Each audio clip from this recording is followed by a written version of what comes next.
Hechos 19, vamos a leer un poquito y a correr, como siempre, para que ver si nos alcanza el tiempo. Vamos a leer del versículo 23 en adelante. Es la historia de cuando el apóstol Pablo llegó a predicar a Éfeso. Éfeso era la ciudad capital del Asia Menor. Asia Menor era una provincia muy importante del Imperio Romano. Era una provincia muy, muy rica.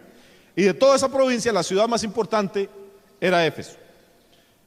Era una ciudad de cultura griega, de cultura pagana, y ahí llegó Pablo a predicar. Éfeso tenía varias cosas muy interesantes. Tenía un teatro.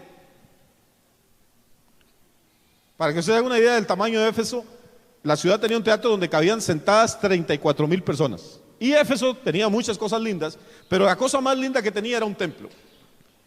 En la antigüedad hubo algo que se llamaron las 7 maravillas del mundo. No sé si alguien leyó eso, se acuerda, cuáles eran las 7 maravillas del mundo antiguo. Los jardines colgantes de Babilonia, las pirañas de Egipto, dijo un hermano, las pirámides de Egipto, el coloso de Rodas, el faro de Alejandría, y llevamos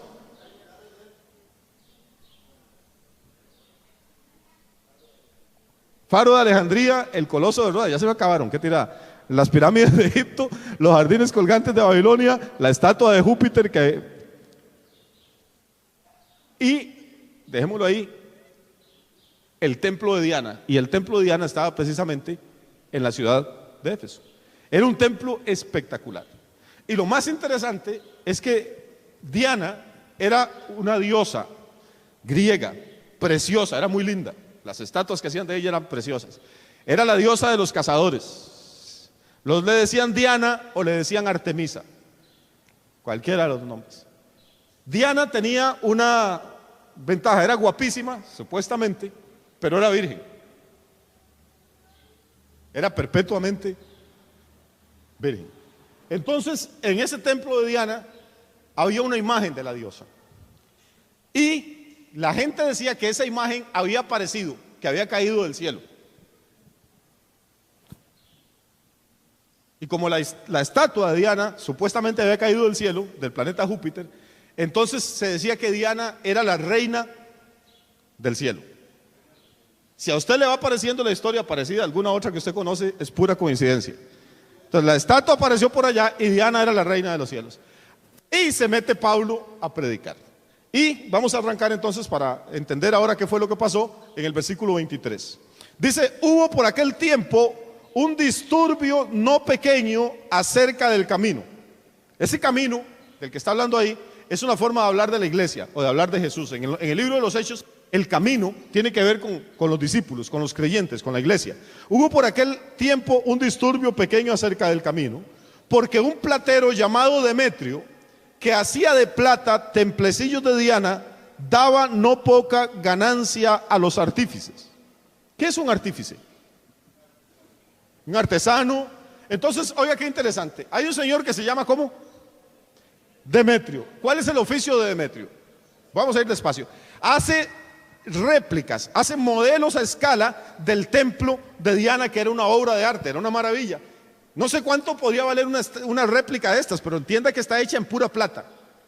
Y seguro son muy bonitas, porque este hombre fabricaba, él era el artífice, el orfebre, hacía los templecillos y se lo daba a los joyeros que había en la ciudad de Éfeso. ¿Para qué? Para que cuando venían peregrinos, porque al templo de Diana iba gente de todo el mundo, cuando llegaban peregrinos a visitar Éfeso se llevaban un recuerdo, lo que nosotros llamamos un souvenir. ¿Sí? ¿Todos entendemos? Souvenir no es una palabra castellana, souvenir de francés. Souvenir en francés es recordar, un souvenir es un recuerdo. Entonces esta gente entraba y luego para ir a presumir a sus países de que habían estado en Éfeso y que habían en el templo de Diana y poder probarlo, porque no había cámaras fotográficas ni cámaras de video, lo que llevaban eran los templos que Demetrio fabricaba. Y como todos los meses subían miles de peregrinos a adorar a la reina del cielo, entonces Demetrio pasaba día y noche fabricando templos y los artífices también, y había un negocio espectacular en esa ciudad. Las ciudades que tienen templos dedicados a los ídolos generan mucho dinero. Porque los peregrinos llegan de todas partes, entonces los hoteles se llenan, la gente tiene que dormir en alguna parte, las ventas de comida y las posadas se llenan, los restaurantes se llenan, porque los peregrinos tienen que comer, las tiendas de artesanía venden, las tiendas de souvenir venden, todo el mundo gana. Entonces alrededor del templo de Diana había montado un negocio espectacular. Nada más que cuando Pablo y los discípulos de Cristo empiezan a predicar en Éfeso, la gente empieza a convertirse y a convertirse y a convertirse y a convertirse por decenas y por miles. De hecho, dicen los versículos anteriores que en esa ciudad, cuando Pablo predicó, se convirtió gente que trajo sus libros de magia. Lea el versículo 19, por favor. Vamos a ir despacio. Versículo 19 dice: asimismo muchos de los que habían practicado la magia trajeron los libros y los quemaron delante de todos. Y echa la cuenta de su precio, ¿qué? ¿Cuánto valían los libros de magia que quemaron en Éfeso los que se convirtieron? ¿Usted tiene idea de cuántos son 50,000 piezas de plata? Verlas quemándose en la calle. Imagínense que a Jesús lo vendieron por 30 piezas de plata. A Jesús. Y estos libros que esta gente trajo valían 50,000 piezas de plata. 1,667 veces más de lo que pagaron por Jesús. Yo no me imagino que eran cerros y cerros y cerros de libros de brujería, de hechicería, de espiritismo, de cuanta porquería del diablo. Esta gente de esta ciudad, vea qué interesante. Tienen un culto central. ¿Cuál es el culto central? El templo de Diana. Tienen una diosa que es la reina del cielo. Un ídolo al que veneran. Pero al mismo tiempo que veneran al ídolo, están en contacto con brujos, con magos, con adivinos, con hechiceros, con espiritistas. Siempre la idolatría está relacionada con la brujería, con la hechicería. La idolatría, donde hay un ídolo, hay una puerta abierta para el mundo de las tinieblas. Donde la gente venera ídolos, lo que está haciendo es abrir una puerta para que espíritus inmundos empiecen a engañarlos. Y la ciudad de Éfeso estaba engañada. Era gente muy inteligente, muy preparada, muy instruidos, muy bien leídos, pero ciegos espiritualmente. Y cuando Pablo empieza a predicar, hermano, y Dios empieza a hacer milagros, y Pablo empieza a echar fuera demonios, la Biblia dice que cuando Pablo predicaba en Éfeso ocurrían milagros extraordinarios. Yo no entiendo, nunca he podido entender qué es un milagro extraordinario, porque un milagro ya es un milagro. No sé si me explico. Un milagro es una suspensión temporal de las leyes naturales. Un milagro es que alguien camine sobre las aguas, porque la ley natural dice que su cuerpo es más denso que el agua y se va a hundir. Pero Dios suspende eso y Pedro puede caminar sobre las aguas. No sé si a usted le parece que es extraordinario ver a un hombre caminar sobre las aguas. Eso es un milagro. No sé si le parece que es extraordinario ver que las moléculas de hidrógeno y oxígeno que forman el agua, Jesús las cambia automáticamente en moléculas de alcoholes que son completamente diferentes y se conviertan en vino. Eso es un milagro. Pero la Biblia dice que Pablo hacía milagros, ¿cómo? O sea que esos otros milagros de caminar sobre el agua y echar fuera demonios si están enfermos eran milagros corrientes, imagínense. ¿Cómo serían los que estaba haciendo Pablo en Éfeso? La cosa es que había una unción tan terrible ahí del poder de Dios que la gente empezó a convertirse en masa. La Biblia dice que la palabra del Señor, dice el versículo 20, prevalecía y crecía poderosamente. ¿Qué ocurre cuando toda esta gente empieza a convertirse en masa? ¿Qué ocurre cuando esta gente trae sus libros y los queman en la plaza de Éfeso, hermano? Ocurre algo muy interesante. La gente que se convierte deja de ir donde los brujos, deja de ir donde los hechiceros, deja de ir donde los que leen las manos, dejan de ir donde los adivinos, dejan de estar leyendo horóscopos, dejan de ir a los templos donde hay ídolos. La gente que se convierte empieza a adorar a Dios en espíritu y en verdad. Y se estaba convirtiendo tanta gente que las entradas de los brujos y de los hechiceros y de los vendedores de templos se vinieron abajo. O sea, Dios atacó al enemigo donde más le duele, lo atacó en la bolsa. ¿Sí me estoy explicando? Lo atacó en las finanzas. La gente vio de pronto que ya los ingresos no eran los mismos, que ya cuando hacían los ritos ahí o sacaban la diosa a pasear, ya no iba la misma cantidad de gente en la procesión, que ya cuando los sacerdotes operaban en el templo y echaban incienso ante la imagen de la reina del cielo, ya no había tanta gente como antes. Y dijeron, ¿qué está pasando en la ciudad? Y dijeron, hay un loco que se llama Pablo que está predicando a Cristo y que dice que las estatuas no son nada. Y hermano, entonces Demetrio hizo una reunión. Reunió a todo el gremio, a toda la corporación, a todos los artífices. Y dice, perdón, en el versículo 25, a los cuales, reunidos con los obreros del mismo oficio, dijo, varones, ¿sabéis que de este oficio obtenemos qué? A mí me encanta Demetrio, hermano, es un desgraciado, pero a mí me encanta. El tipo más sincero, hermano. Él no cree en la estatua, él no cree en Diana, él no cree en nada. Él de una vez dice las cosas como son. Dice, hermanos, aquí el problema no es Diana, aquí el problema es que de este oficio nosotros comemos y come nuestra familia. Y si nos quitan esto, ¿qué vamos a hacer? Vea lo que entra con los tacos por delante. Dice, hermanos, de este oficio nosotros obtenemos ¿qué? Nuestra riqueza. Y veis y oís que este Pablo, no solamente en Éfeso, sino en casi toda Asia, ha apartado a muchas gentes con persuasión, diciendo que no son dioses los que se hacen con las manos. Qué lindo, hermano, tener un testimonio como ese. Qué lindo que hasta los impíos digan que Dios lo ha usado a usted, hermano, para apartar a muchas gentes de los ídolos, para persuadir a la gente de que las estatuas y los muñecos que se hacen con las manos no son dioses, que no tienen ningún poder, hermano. Pablo era conocido en toda Asia, porque cuando él hablaba, la gente quedaba convencida que los dioses hechos por hombres no son dioses. Y la idolatría es lo más terrible que hay. La idolatría estupidiza a la gente, la embrutece. Una persona, hermano, se echa una motosierra, se va a la montaña, corta un pobre árbol de cedro que no le está haciendo nada, corta una tuca de cedro de 2 metros de largo, la pone de pie, la agarra con un formol, con escoplo, con cinceles, con gubias, empieza a trabajarla y hace un muñeco, le pinta ojos, le pinta labios, le pinta ropa, hermano, y va y lo vende. Lo pone en una tienda y lo vende. Y llega otro señor inteligente y dice, ¿cuánto vale San Caralampio? Y dice, vale 230,000 pesos, tome. Y compra el muñeco, lo lleva y lo pone en la sala de su casa, le pone 3 culitos de candela, hermano, y empieza a pedirle. Por Dios, pero si hace un mes eso estaba ahí en la montaña, había un montón de yigüirros trepados, hermano, por ahí corrían lagartijas, iguanas. ¿Cómo le va a estar usted pidiendo ahora? ¿Por qué no piensa? Y uno dice, ¿cómo es posible? Gente inteligente cae en esa trampa. ¿Por qué?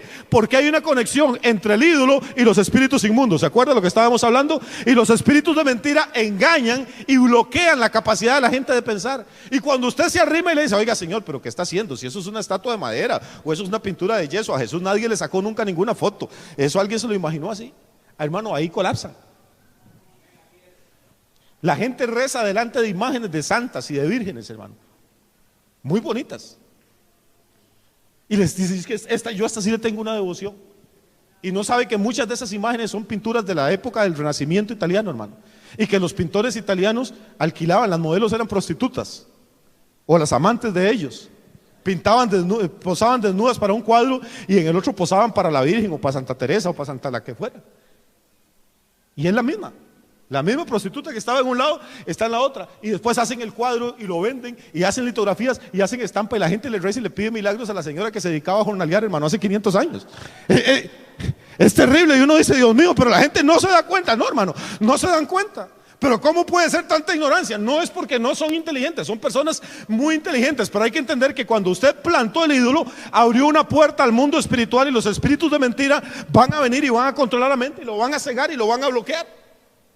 Ahora Demetrio y el gremio de los artífices están completamente preocupados. ¿Por qué están preocupados? Dice, porque de este negocio obtenemos ¿qué? Nuestra riqueza.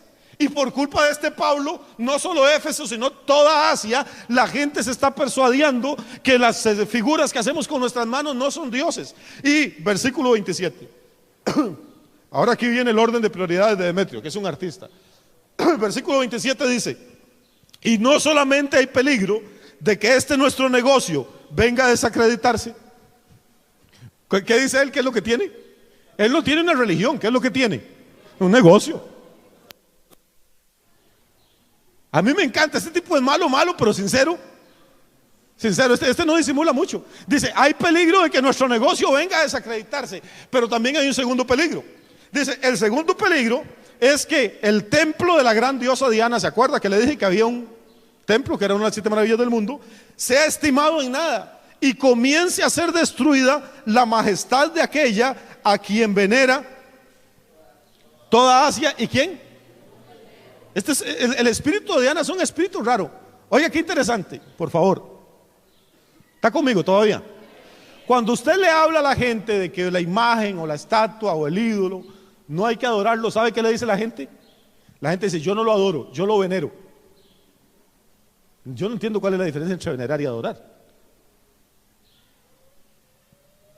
Ahorita se la explico. Yo no lo adoro, yo lo venero.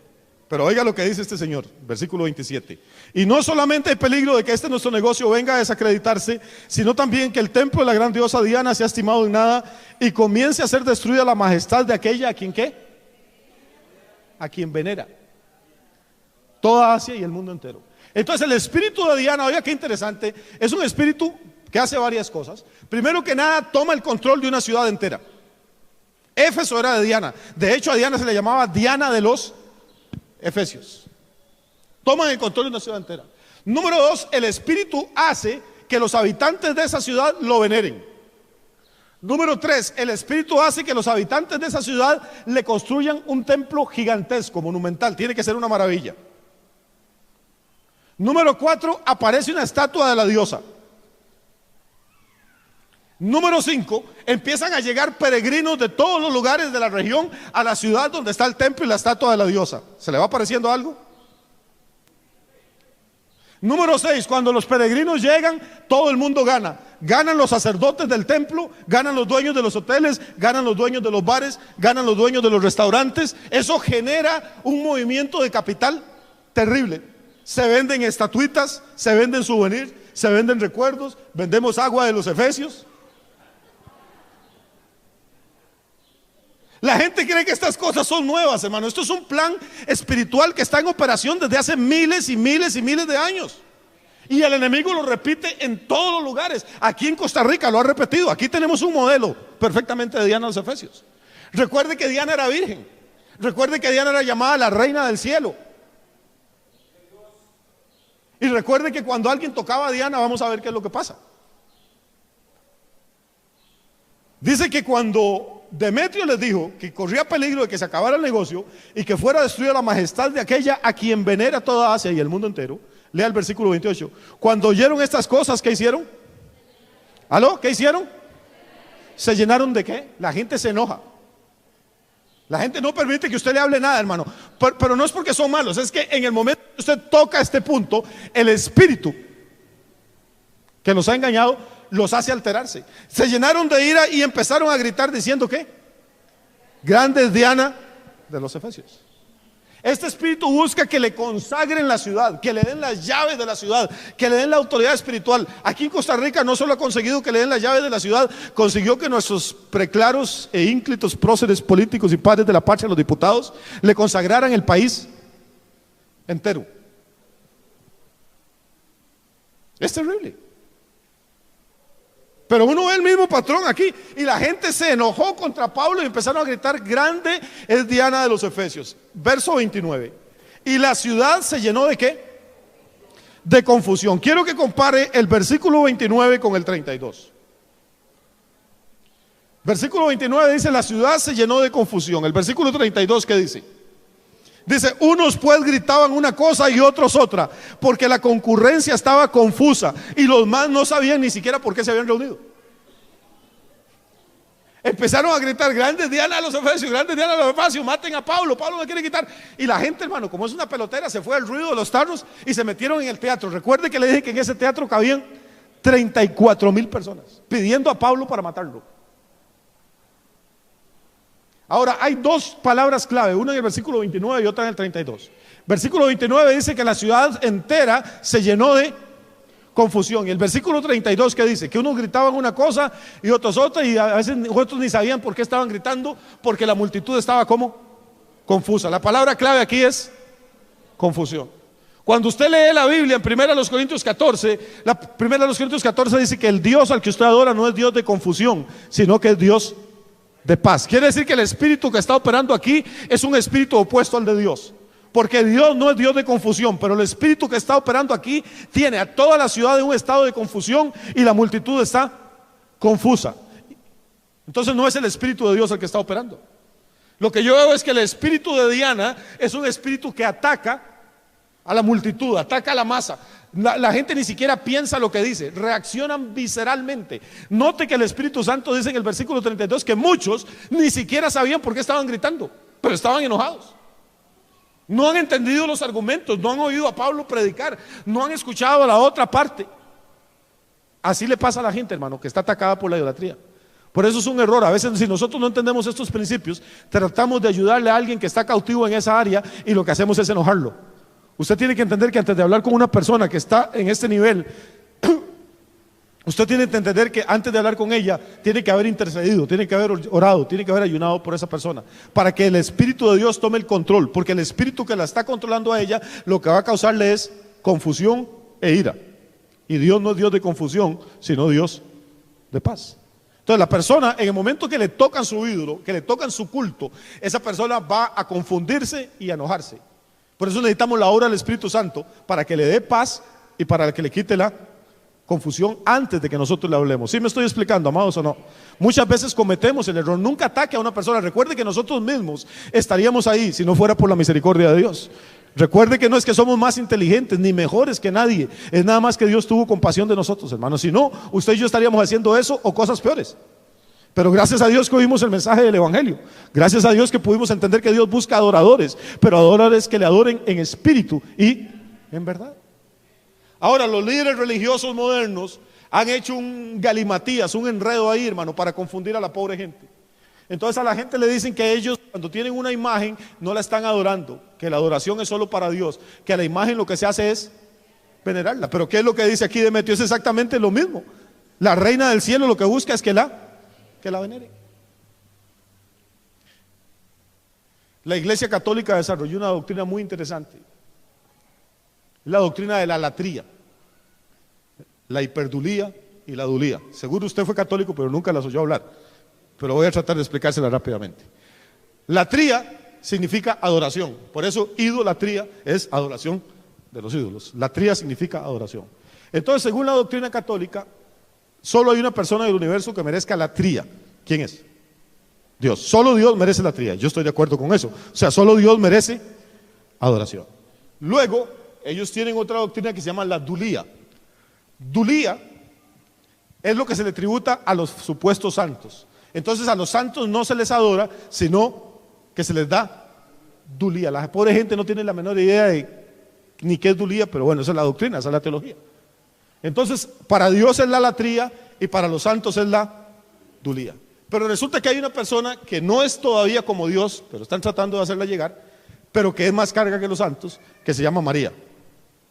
Entonces María no se le puede dar latría, porque latría es solo para Dios, pero no se le puede dar dulía porque María no es como cualquier santo, es más que cualquier santo. Entonces María recibe una cosa que se llama hiperdulía. Hiper es máximo en griego. O sea, María recibe la máxima dulía, la máxima veneración. Ya los enredé. Hay dulía, hiperdulía y latría. Dulía es para las imágenes de los santos. Hiperdulía son para las imágenes de la Virgen. Latría es solo para Dios. Cuidado, usted a Dios le da dulía o hiperdulía porque Dios se enoja, Él merece latría. Pero cuidado, a un santo le da latría o hiperdulía porque Él solo merece dulía. A María no le puede dar dulía porque la deja muy abajo, ni latría porque la pone muy arriba. María merece hiperdulía. Ahora sí ya lo confundí. Yo le dije al principio que eso era un enredo. La pobre gente va y ni entiende lo que va, pero ahí van. Ahora la pregunta del $1.000.000 es esta.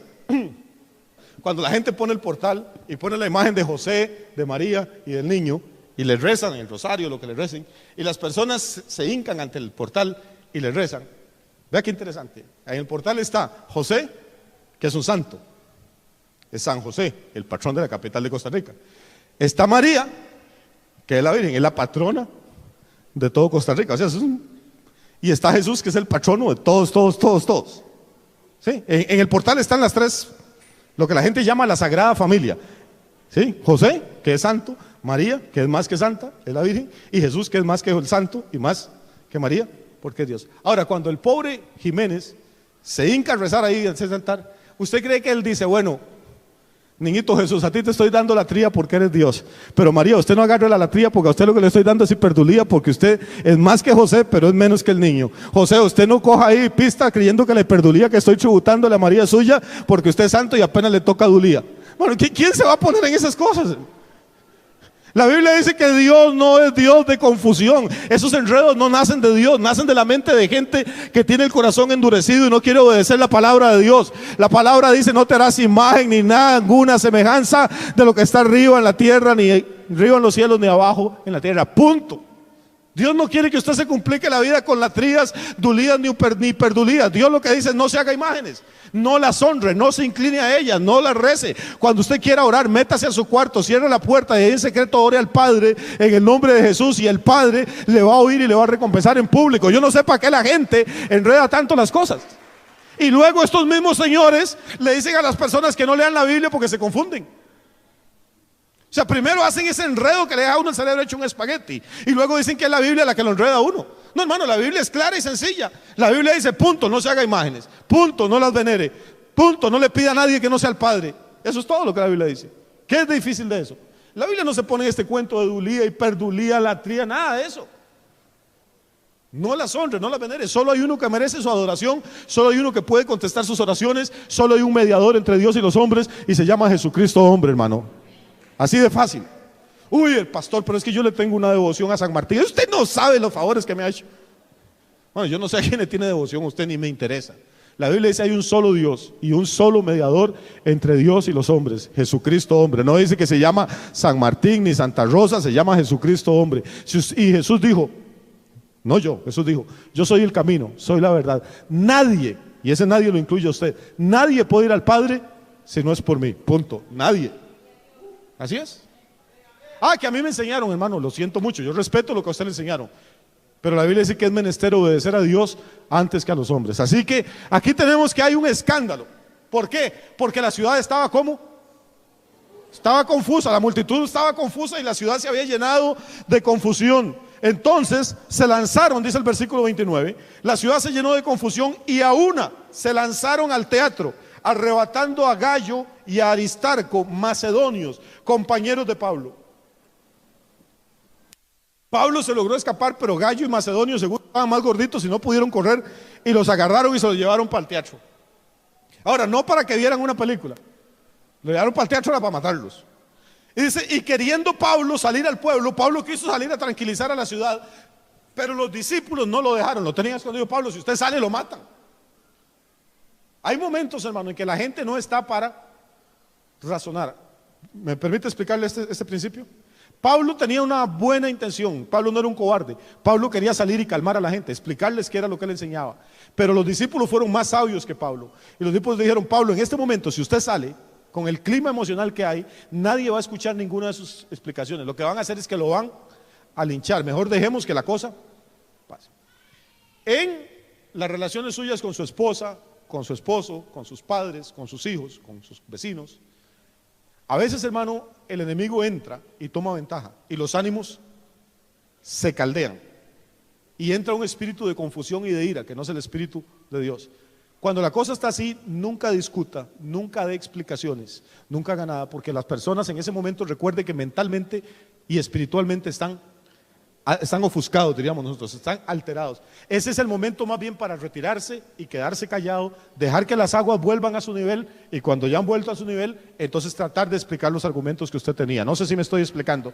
Nosotros a veces en el calor de la discusión o de la refriega, pero es que usted dijo y yo dije, y acuérdense que hace 1 año y 3, y el hijo le grita al papá, y el papá trata de meter los argumentos a quien grita más duro, y lo que hace es que el nivel de ira y de confusión va subiendo. Lo prudente aquí no era lo que Pablo iba a hacer, lo prudente es lo que los discípulos iban a hacer. Le dijeron: Pablo, quédese aquí escondidito, usted quédese tranquilo, ya por Gallo y Aristarco no podemos hacer nada. Seguro a Gallo le iban a hacer en gallos, ya no podemos hacer nada por ellos.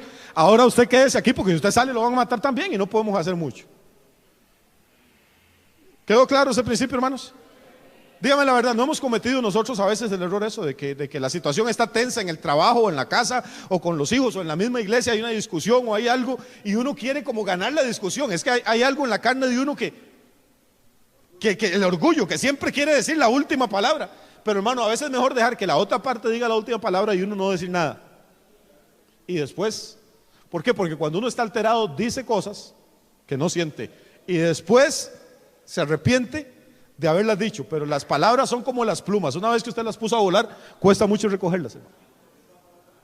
Y uno, cuando se calma el problema y uno dice: bueno, mi amor, perdóneme, sí, ya va de nuevo, juega otra vez.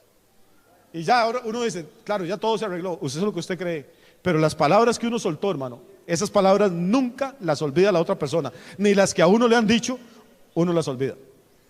A uno le pegan una pedrada y duele mucho y puede sangrar y hasta le pueden quebrar un hueso, pero con el tiempo eso se arregla. Y tal vez ni cicatrices le quedan. Pero cada palabra grosera, cada insulto que uno ha oído, cada palabra que le baja la autoestima, eso lo marca para el resto de la vida. Usted puede perdonar, pero la palabra queda ahí dando vueltas. Entonces, por eso, como decían los viejitos, la mejor palabra es la que no se dice. Como dice el Salmo 151, vale más tonto callado que vivo hablando. O como dice la Escritura, aún el necio, cuando calla, es tenido por sabio. ¿Sí? ¿Entendemos este principio? Entonces Pablo era muy bueno para hablar, pero los discípulos le dijeron: Pablo, mejor calle y va a ser más sabio. Verso 31, ya voy a terminar.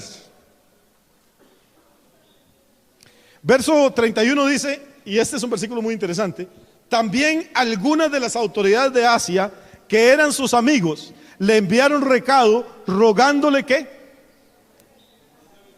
no se presentase en el teatro, que no saliese. Ahora, ¿qué es lo que me interesa de este versículo? Si usted lo lee con cuidado, estamos hablando de que Éfeso era la ciudad capital del Asia Menor. Asia Menor era una de las provincias más ricas del Imperio Romano. Ahí no mandaba el Senado romano de autoridad a cualquiera. Tenía que ser gente muy capaz, muy inteligente, muy poderosa. Y lo que la Biblia dice es que Pablo recibió aviso de las autoridades de Asia porque eran sus amigos. Y es la primera vez que Pablo está en Éfeso. Quiere decir que la gente, cuando usted ha visto lo que hace la iglesia evangélica cuando presenta a Pablo y a Jesús y a los predicadores, todos rotos y sucios y pobres, ahí en unas túnicas con las chancletas rotas. Hermano, Pablo era un hombre que estaba acostumbrado a moverse en las altas esferas. Es la primera vez que va a Éfeso, pero las autoridades que van en Éfeso son amigos de Pablo. ¿Dónde los había conocido? Pablo era ciudadano romano, ¿no? Pablo estaba acostumbrado a rozarse con gente poderosa intelectualmente, poderosa políticamente, poderosa económicamente. Pablo no era un mendigo como lo ha presentado la religión tradicional. Es más, son tan amigos de Pablo que le mandan las mismas autoridades a decirle en secreto: Pablo, ni se arrime ahí, quédese donde está encerrado, porque la Verónica no está para tafetanes ahorita. Quédese ahí donde usted está guardadito, porque si viene aquí el problema va a ser más grande. Yo no sé si a usted lo bendice eso, pero a mí me bendijo tanto cuando lo pude entender. Caramba, ser amigo de los gobernadores de Asia, hermano. Esos tipos eran los representantes del César, eran gente con autoridad de vida o muerte, eran comandantes de ejércitos de miles de legionarios, eran gente que manejaban tesoros de millones y millones. Y son tan amigos de Pablo que le mandan un mensaje: dice: Pablo, estamos preocupados por tu seguridad, mejor, sabemos que estás de visita aquí en Éfeso, pero mejor no salgas porque la situación en la ciudad no está para eso. Verso 32.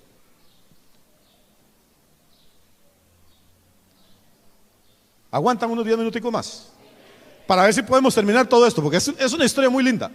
Y lo voy a hacer porque le estoy contando esta historia, porque de ese pleito nació una iglesia, que es la iglesia de Éfeso. Gracias a ese pleito nació esa iglesia. Gracias a esa iglesia tenemos una de las cartas más lindas de la Biblia, que es la carta de Pablo a los Efesios, donde dice que por gracia sois salvos, por medio de la fe. Ahí, gracias a ese pleito, gracias a ese pleito, Jesús escribió una carta a esa iglesia, no solo Pablo.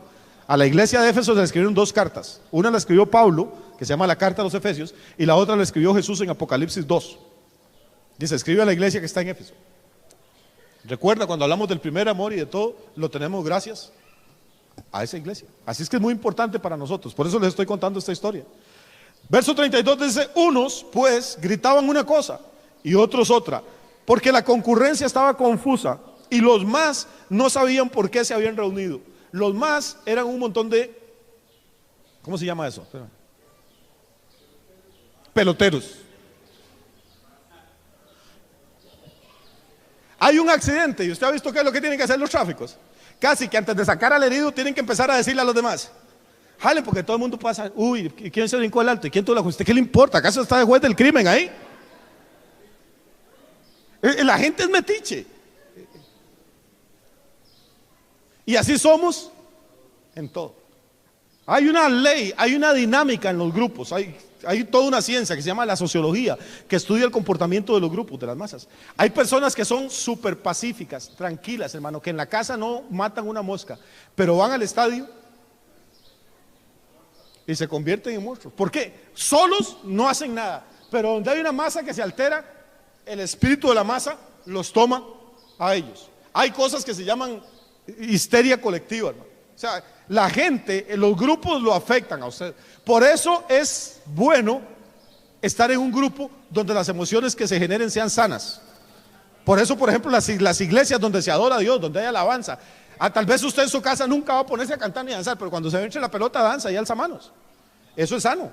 Eso es mucho mejor que irse ahí al frente y empezar a darle banderazos al pobre desgraciado que tiene la par. O madrear al pobre árbitro. Hay personas que no dicen una mala palabra nunca, pero usted las mete en un estadio, hermano. La pobre mamá del árbitro queda valiendo nada y tal vez es más santa que la del que está gritando. Pero ¿qué es lo que pasa? Que en el momento en que él se ve ahí, se transforma. Eso, lo que dice la Biblia es eso, que la mayoría de la gente de Éfeso ni siquiera sabía cuál era el problema, ni siquiera sabía por qué estaban gritando, pero tenían 34,000 personas atiborrando el estadio.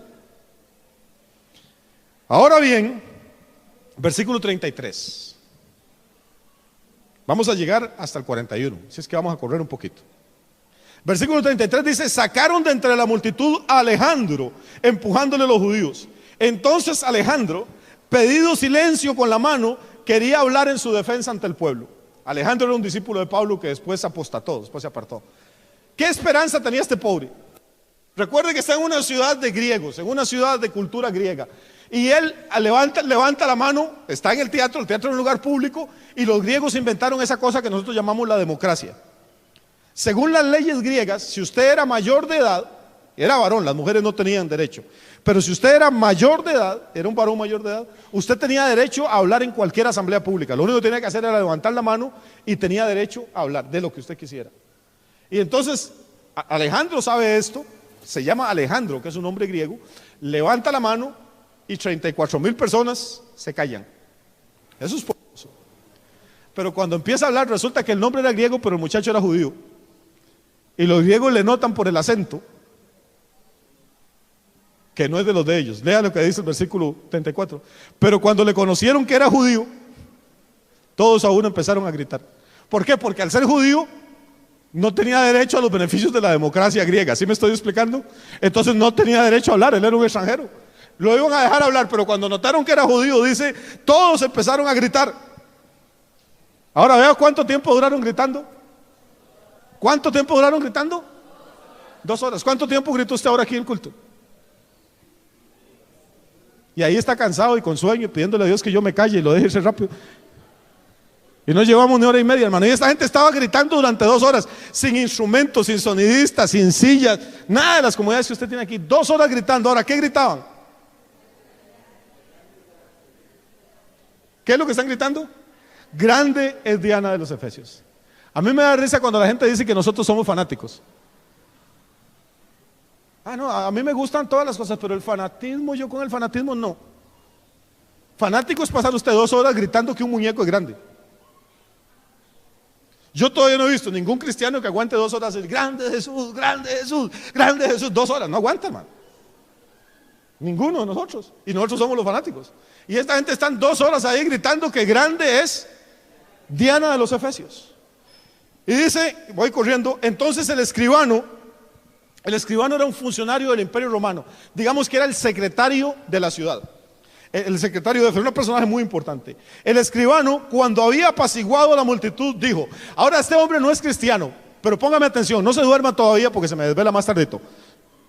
Póngame atención a esta parte porque esto es clave. Aquí vemos cómo Dios puede usar a un impío y darle una palabra de sabiduría, porque realmente este hombre Dios lo usa para calmar ese conflicto. Dice: el escribano, cuando había apaciguado a la multitud, dijo: varones efesios. ¿Por qué varones? Porque está en el teatro, que es un lugar público, y las mujeres no podían ir a los lugares públicos. Las mujeres no podían ir al teatro, no podían ir al mercado. Si una mujer iba al mercado o la veían sola en la calle, era señal de que estaba dedicada al ejercicio de la prostitución. Entonces el tipo entra: varones efesios. Dice: ¿quién es el hombre que no sabe que la ciudad de los Efesios es guardiana del templo de la gran diosa Diana y de la imagen venida de Júpiter? Recuerden que él no es cristiano, él es un pagano, pero está usando toda su inteligencia. Varones efesios, ¿quién es el ignorante? ¿Quién dice? ¿Quién ignora que Éfeso es la guardiana de 2 cosas? Del templo de la gran diosa Diana y de la imagen venía de Júpiter. Con solo eso, hermano, lo que él está haciendo es quitarle el fuse a la bomba, desactivar la bomba. Cuando hay un conflicto, y estamos hablando ahora aquí un poquito, estamos usando esta manera de manejo de conflictos. Cuando hay un conflicto, usted tiene que identificar cuál es el fusible del conflicto, cuál es la verdadera razón, no la aparente. Normalmente la gente pelea por cosas que no son la verdadera razón, sino que los conflictos son como un iceberg. Usted ve la punta, el 10%, pero el 90% está debajo de la superficie. Primero tiene que identificar cuál es la causa del problema, y una vez que la identifica, antes de discutir detalles, tiene que irse al corazón del asunto y desactivar la bomba. Esto es lo que este está haciendo. Él los ha oído gritar durante 2 horas: grande es diosa de los efesios. Y entonces, de una manera muy educada, lo que le está diciendo: ustedes están haciendo el ridículo, porque los 34,000 creen lo mismo. ¿Quién es el ignorante que dice que Éfeso no es la guardiana del templo de la gran diosa Diana y de la imagen venida de Júpiter? ¿Cuál es la cosa por la que su mujer está enojada, por la que su hijo está enojada, por la que su marido está molesto? Identifíquela, y una vez que la identifique, resuelva ese problema de primero. No vaya a lo secundario. Él no empieza hablando de Pablo. El escribano no empieza diciendo: ¿y cuál es el problema? ¿Y dónde está Pablo? ¿Y quién fue el que habló? ¿Y qué dijo? Y traigan los testigos. No, lo primero que dice: esta gente está molesta. El problema aquí parece que es que les tocaron a Diana. Entonces yo, que no soy griego, soy un funcionario romano, pero voy a ir de una vez. Hermanos, Diana es grande, el templo es fantástico, la imagen bajó de Júpiter. Punto. ¿Quién está discutiendo eso? Ya no hay nada que pelear. Muerto el perro, se acabó la rabia. Ya no hay nada que pelear. Ahora ya les bajó el nivel anímico. ¿Seguimos? Muy bien. Ahora, es que me encanta, este tipo es un genio. Versículo 36 dice: puesto que esto no puede contradecirse. ¿Qué es lo que no se puede contradecir? De que Diana tiene el mejor templo aquí, que la imagen bajo de Júpiter. ¿Quién va a ser tan bruto de discutir eso? Esa estatua cayó de Júpiter. ¿Quién es el ignorante que dice que eso no es así? Dice: puesto que esto no puede contradecirse, es necesario que os apacigüéis y que nada hagáis precipitadamente. No le está diciendo: ustedes están actuando mal. No está criticando lo que ellos hacen, sino indicándole lo que deberían estar haciendo. Cuando nosotros tenemos conflictos, criticamos lo que la otra persona hace en vez de señalarle lo que debería estar haciendo. Entonces, este tipo es un maestro para manejar conflictos. Ahora, me encanta esto, dice: porque habéis traído a estos hombres. ¿Cuáles hombres? A Gallo, Aristarco, Alejandro, a Pablo. Acuérdense que no lo han podido conseguir todavía, lo tienen escondido los hermanos. Dice: porque habéis traído a estos hombres sin ser sacrílegos ni blasfemadores de vuestra diosa. Sacrílego en el original o en griego, en el manuscrito, lo que dice es sin ser robadores de templo. ¿Sabe qué es un sacrilegio? Es cometer un delito contra algo sagrado. Literalmente, textualmente, lo que quiere decir sacrílego es el que saquea un templo, el robador de un templo. Este tipo es un astuto. Oiga lo que les está diciendo: estos hombres no les están robando el templo de Diana. Claro, lo que le estaban robando eran los clientes que iban al templo, pero él no toca ese punto. El templo de Diana nadie se lo va a robar. Ellos no son sacrílegos. Ahora, tampoco son blasfemos. No han dicho ninguna blasfemia contra Diana. No han dicho que Diana andaba por ahí mal portada. No han dicho ninguna cosa de ella. ¿Cuál es el problema? Religiosamente, dice el escribano, yo no veo que aquí haya ningún conflicto. Ahora bien, ¿siguen conmigo? Versículo 38: que si Demetrio, él sabe cuál es la causa del conflicto. Ahí hay 34,000 personas, pero él sabe quién fue el que alborotó todo el avispero desde el principio. ¿Se acuerda que empezamos hablando de este señor? Dice que si Demetrio y los artífices que están con él tienen pleito contra alguno, audiencias se conceden y procónsules hay. Acúsense los unos a los otros. Por favor, ¿cuántos abogados y abogadas hay aquí o están estudiando derecho? Quiero ver las manos. Quiero ver las manos. Ok. Subrayen ese versículo, por favor. No todo el versículo. Subrayen donde dice audiencias se conceden y procónsules hay. Ese era el lema de la Facultad de Derecho de Salamanca. Este tipo me encanta, hermano. O sea, dice: ok, está bien, no hay ningún problema religioso porque estos hombres no son ni blasfemos ni sacrílegos. Ahora veamos a ver si hay algún problema legal. Si hay algún problema legal, donde debemos resolverlo no es aquí en el teatro. Audiencias se conceden y procónsules hay. En el siglo XVI, en el siglo XVII, las facultades de derecho, las escuelas de derecho usaban, este era el lema de ellos: audiencias se conceden. O sea, hay tribunales y hay jueces. Donde se dirimen estas cosas no es en un pleito de gatos aquí en un estadio. Si el problema no es religioso, que ya vimos que no es religioso porque no son blasfemos ni sacrílegos. Si el problema es legal, entonces audiencias se conceden y procónsules hay. Y me encanta lo que sigue. Pues me imagino que a los abogados les gusta más. Dice: si Demetrio y los artífices que están con él tienen pleito contra alguno, audiencia se concede. Si procónsules hay, acúsense los unos a los otros. ¿Tienen algún traído legal? Vayan y se demandan. Para eso hay abogados y jueces. Gasten plata, hagan pleitos. Todos tenemos que comer. Este tipo me encanta, hermano. ¿Qué es lo que él está diciendo? Está diciendo: el Imperio Romano creó todo un orden legal, todo un orden jurídico, del cual todavía nosotros somos herederos en Occidente. Todavía en las universidades llevan cursos por lo menos de introducción al derecho romano, para darle un barniz de cultura a los abogados, porque mucha de nuestra legislación está basada en los códigos legales de Roma. Entonces Roma era un imperio violento, militarista, hacia afuera, pero hacia adentro era un imperio donde la gente tenía la posibilidad de acudir a los tribunales, a los magistrados. Había abogados buenos, había jueces.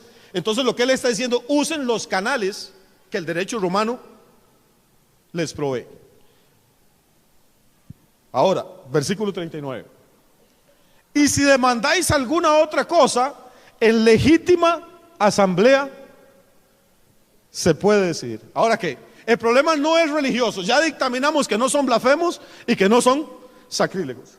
Si el problema es penal, si tienen un problema penal, si Pablo les ha robado algo o ha herido a alguien, entonces usen los canales que provee el sistema judicial romano. Audiencias se conceden y procónsules hay. Acúsense los unos a los otros. Ahora, si ya vimos que el problema no es religioso, y si no es penal, sino que es civil, si tienen algún otro pleito que no es de ir a corte, pero que es civil, entonces ¿qué es lo que dice este versículo? Les provee otra salida.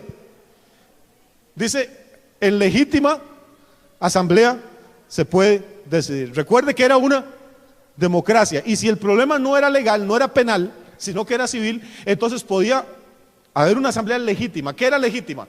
Tenían que estar todos los varones mayores de edad y tenían que hablar las dos partes, y luego había una votación y todos decían: yo estoy de acuerdo con Pablo o yo estoy de acuerdo con Demetrio.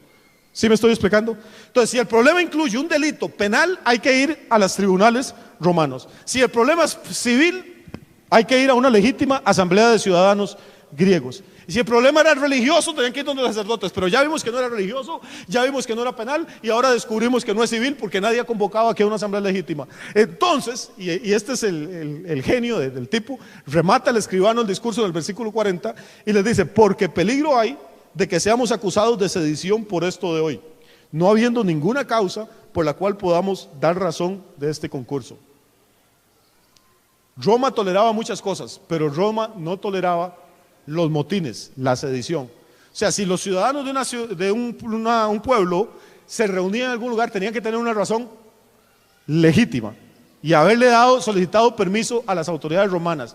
Es casi como lo que ocurre hoy en día en nuestro país. Hay derecho de reunión. O sea, tenemos derecho a reunirnos constitucionalmente, pero no podemos ir a hacer este culto a media calle. ¿Por qué? Porque le estamos quitando el derecho de paso por la vía pública que tienen otras personas. ¿Cómo tendríamos que hacer para que poder usar la calle para reunirnos? Vamos a las autoridades respectivas, mandamos una carta. ¿Sí me explico? O sea, hay un proceso debido para hacer eso. Entonces nos dan una autorización y quizás te mandan policías e inspectores de tránsito que nos ayuden a cerrar la vía. Si es legítimo, no había ningún problema. Pero si nos vamos a tomar las calles, la policía tiene derecho a venir y desalojarnos. ¿Sí? Porque estaríamos haciendo un tumulto, alterando el orden público, una especie de sedición. Ahora, Roma no mandaba a la policía cuando había un tumulto. Lo que mandaba a los legionarios: agarraban y crucificaban a unas 500 personas y se acababa el problema. Y no había sala constitucional ni nada donde quejarse. ¿Sí me estoy explicando? Entonces, este tipo ha usado toda su estrategia de negociador, y al final lo que está usando ahora él es un funcionario del imperio. Es todo el poder político y militar que hay detrás de él. Los está amenazando, pero de una manera tan elegante, sabiamente. Por ejemplo, si usted está peleando con su esposo, no, con su esposa, tiene dos formas de amenazarla. Bueno, usted no, me imagino, un inconverso. Usted puede decirle: y si esta carajada sigue así, me voy de la casa. Y la mujer por dentro dice: uy, qué miedo. No le va a decir a usted, está atacada de risa. O está diciendo: uy, que no sean promesas. Esa es la forma grosera, la forma tonta. La forma educada es decir: mi amor, yo he querido arreglar esta situación, pero como veo que no se arregla, temo que voy a verme el resto de mi vida privado de tu presencia. Está diciendo lo mismo, pero lo está diciendo de manera más elegante. El escribano pudo haberle dicho: sigan en esta majadería y voy a traer la legión y los despedazo a todos. Y se los echa de enemigos. Pablo se iba a Éfeso, pero él tenía que seguir ahí como funcionario. Pero dice, a mí lo que me da miedo es por ustedes y sus esposas y sus niños. Ustedes saben cómo son esos romanos de que no aguantan nada de las sediciones. Y a mí me da miedillo que nos acusen de sediciones porque esta asamblea no fue convocada legítimamente. Y cuando la gente le invocan el espectro de las legiones de Roma y las cruces cayendo ahí, entonces calabaza, el versículo 41 dice, y habiendo dicho esto, despidió a la asamblea. Y yo, habiendo dicho esto, ¿qué es lo que estoy diciendo con esto? Dos cosas muy bonitas hay, por lo menos para mí, en esta historia. Una, cómo los espíritus de religión y de idolatría se oponen y se alborotan en una ciudad cuando el evangelio está siendo predicado. Usted tiene que entender que nosotros no tenemos lucha contra sangre ni carne, sino contra huestes espirituales, que a veces le turban la mente a las personas y las confunden para que no puedan adorar al verdadero Dios. Segundo, a veces estos mismos espíritus hacen que la gente se enoje contra la iglesia y contra los líderes de la iglesia. ¿Sí me explico? Y los ataquen, ¿para qué? Para que no se siga predicando el evangelio. En tercer lugar, de este conflicto, no importa lo que haga el enemigo, Dios siempre va a salir vencedor. El diablo no pudo parar que ahí se levantara una de las iglesias más lindas de todo el Nuevo Testamento. Y gracias a la fidelidad de Pablo y de esos hombres, tenemos hoy en día una revelación preciosa en la palabra de Dios, tanto en Apocalipsis como en el libro de los Efesios. Cuarto principio que podemos sacar, es que siempre vamos a tener conflictos en la vida, sea en la ciudad, dentro de la iglesia o en la familia. Y hay dos formas de resolverlos: a lo concho, a la patada o con sabiduría de Dios. Y a mí este escribano, lástima que la Biblia no dice el nombre, aunque ni siquiera era creyente, ni siquiera era cristiano, pero a mí me parece que ese momento el Espíritu Santo lo usó a él con una palabra de sabiduría, con una palabra de revelación. No es fácil pararse delante de 34,000 personas enojadas que han gritado durante 2 horas y en 3 minutos quitarle el fusible a la bomba y mandarlos aditos cada uno para su casa. A mí me parece que Dios usó a este hombre. Jesús dijo una vez: bienaventurados los pacificadores. Ojalá que nosotros escojamos ser de la gente que cuando hay conflicto le pidamos a Dios una palabra de sabiduría para que las aguas bajen, en lugar de ser de los que siempre tratamos de ganar todos los pleitos en las discusiones y más bien hacemos el problema más grande. Amén.